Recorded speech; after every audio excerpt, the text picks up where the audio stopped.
Welcome back, and if this is your first time watching, my name is Brandon, and I sell men's clothing on eBay. This is day 34 of the What Sold series, where I show you my daily eBay sales. Let's not waste any time, let's jump right into those sales. The first sale of the day is an Adidas Argentina jacket. It sold in 17 days for a best offer of $18 plus shipping. It did have some flaws on it, and it was a men's small. If it was either a bigger size or it didn't have any flaws on it, this could have sold somewhere in the $30 to $40 range. Sale number 2 was a Ted Baker London button-up shirt. It sold in 10 days for a best offer of $15 plus shipping. What I've noticed with this brand is it is very sensitive to price. I think that the $15 range is probably a good price to be in if you want to sell these relatively quickly. Sale number 3 was an Under Armour golf polo. It wasn't a great size, a men's 3XL. It took 1 day to sell and it sold for a best offer of $15 plus shipping.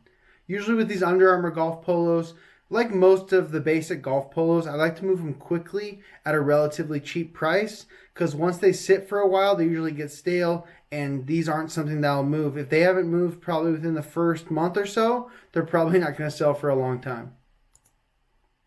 Sale number 4 is a Travis Matthews golf polo. It was embroidered with a pretty expensive golf course, Monarch Beach.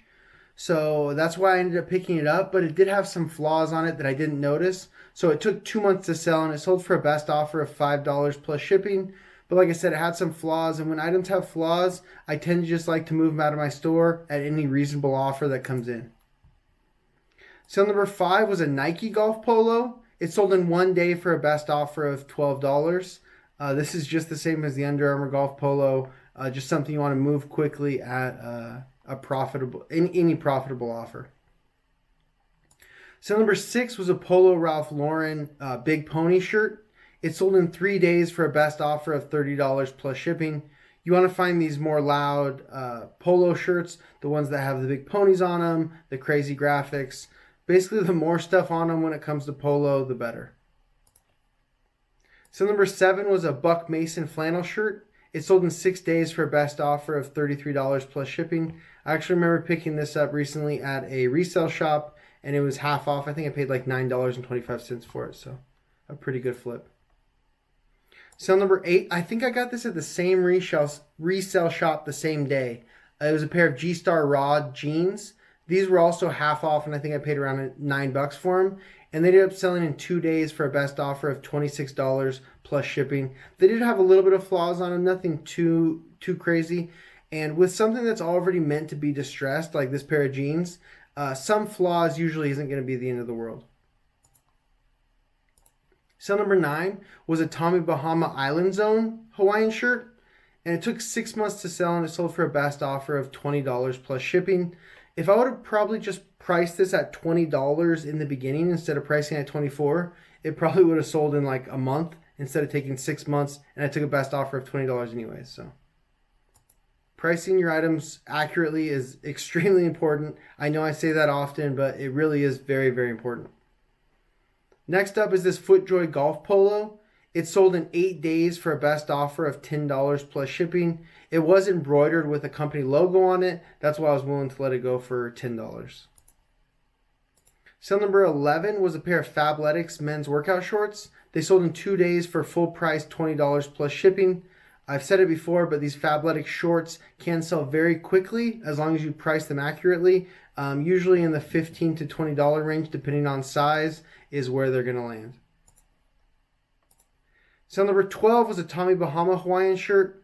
As you can see, I had it only listed here for $8 because it was very flawed. It ended up selling in 38 days for that full price of $8.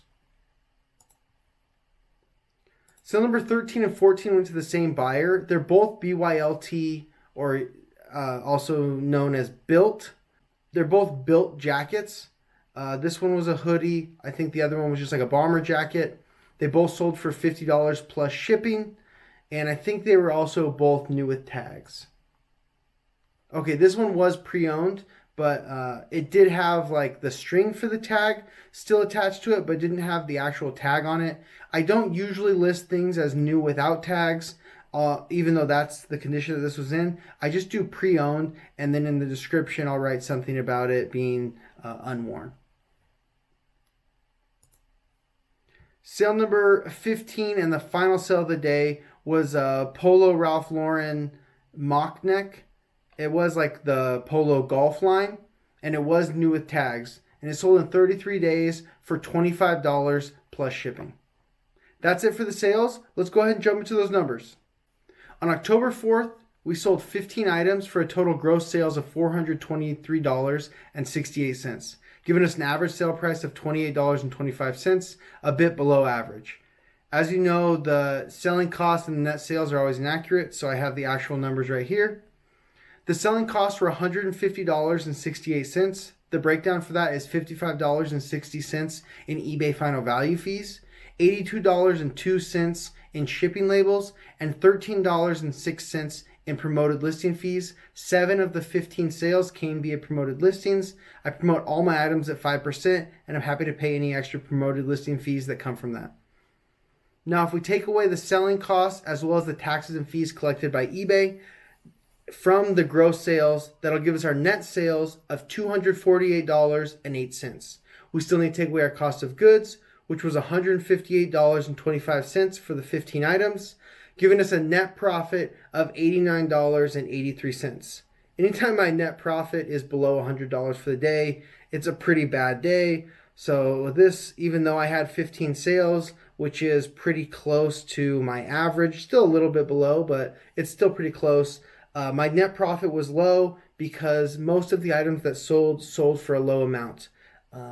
There's some good and some bad with that. I do like moving out any items from my store that aren't very good, that are low profit or low gross sales items, and I want to, fill my store with a bunch more good items. So that's the good part, is getting those out of here. The bad part is not making a lot of money. So hopefully it leads to my store being better overall, but you got to take the good days with the bad days. So that's all I have for you guys today. Thank you so much for watching. I'll see you tomorrow for day 35 of the What Sold series.